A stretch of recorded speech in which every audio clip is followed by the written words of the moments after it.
Wait, hold on for a second. This is not a normal movie. This is an experience. Imagine a world with no water, no oil, and where humanity is taking its very last breath.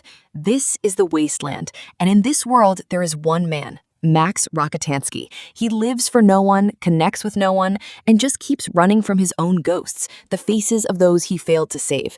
This man is broken, but his story hasn't even truly begun yet. And right then, they arrive. The War Boys, Immortan Joe's soldiers who do not fear death because they've been brainwashed to believe that dying in battle is their salvation.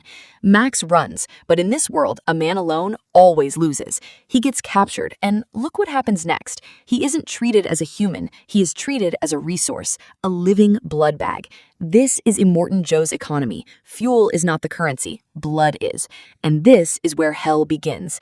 Now meet the man who built all of this, Immortan Joe. He is not just a villain, he is a system. He controlled the water, and whoever controls the water controls the people. Listen to his dialogue carefully. Do not, my friends, become addicted to water. Gives you chills, right? Because this isn't just a movie line, it's the reality of our world today.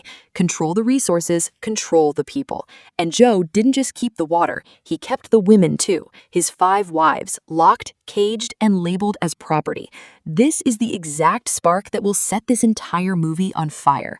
And then, one woman changed everything, Imperator Furiosa. She's missing an arm, but her resolve is stronger than titanium. Furiosa did the most dangerous thing possible in this world. She hid Immortan Joe's property, his wives, inside her war rig and took off. When Joe found out, he unleashed his entire army, because this wasn't just a few women escaping, it was a direct attack on his god complex. But Furiosa didn't back down. Hold on here, because this chase right here is an absolute masterpiece in cinema history. No CGI, just real cars, real stunts, shot over 80 days in the actual desert of Namibia. George Miller placed the cameras right alongside the vehicles, not behind them, so everything you feel is completely real.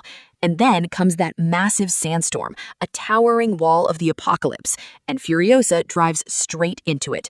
This is the moment you realize this film is far from ordinary. Wait, hold on, what is this?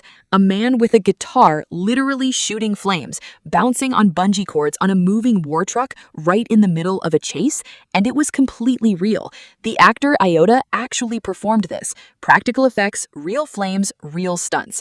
George Miller's logic was that ancient and medieval wars used music to motivate warriors, so the wars of the future would too. This isn't madness, it's absolute genius. This isn't just a scene, it's a declaration. This film says we will do what no one else would even dare to imagine. And here comes the moment that sets this movie apart from everything else. Max and Furiosa are both broken. Neither trusts anyone, ever. But when you share a common enemy, sometimes two strangers end up standing together. No romance, no unnecessary drama, just two warriors with one single goal. This is incredibly rare in Hollywood, a man and a woman who are simply equals. And this small alliance is about to change everything. Let's pause here for a second, because this film isn't just an action movie. It's a feminist manifesto hidden inside a car chase. We are not things. That is the wives' line, but it's a message for anyone who has ever been treated as an object by a system.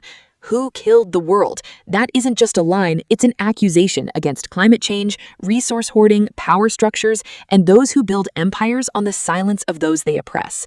Mad Max isn't showing our future, it's showing our present, exaggerated, amplified, and undeniable.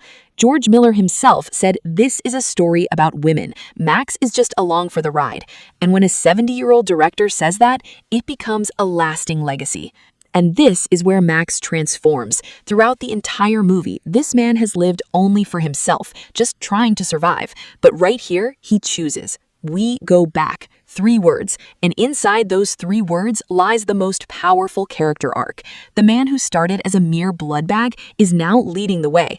The man who never stopped for anyone is now standing up for everyone. This climax is pure adrenaline, but the most powerful moment in this film isn't the action. Furiosa is on the ground, bleeding out, slipping away, and Max, the man who started the movie as a blood bag, whose blood was stolen from him, willingly opens his own vein to give her his blood blood to save her life.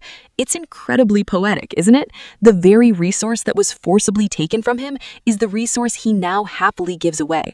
That is a character arc. That is Mad Max Fury Road. And this ending isn't just a conclusion, it's the first day of a revolution. The exact spot where Joe used to stand like a god is where Furiosa stands now. Except water is no longer used as a weapon, it is given as a gift.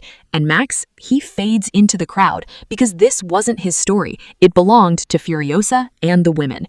So if you haven't seen this movie, go watch it right now. And if you have, watch it again, but read between the lines this time. George Miller waited 30 years to make this film, directed it at 70 years old, won 6 Academy Awards, and delivered a masterpiece that will never age. Because as long as there are people like Immortan Joe in the world, we will always need women like Furiosa, and men like Max who choose the right side at the right time.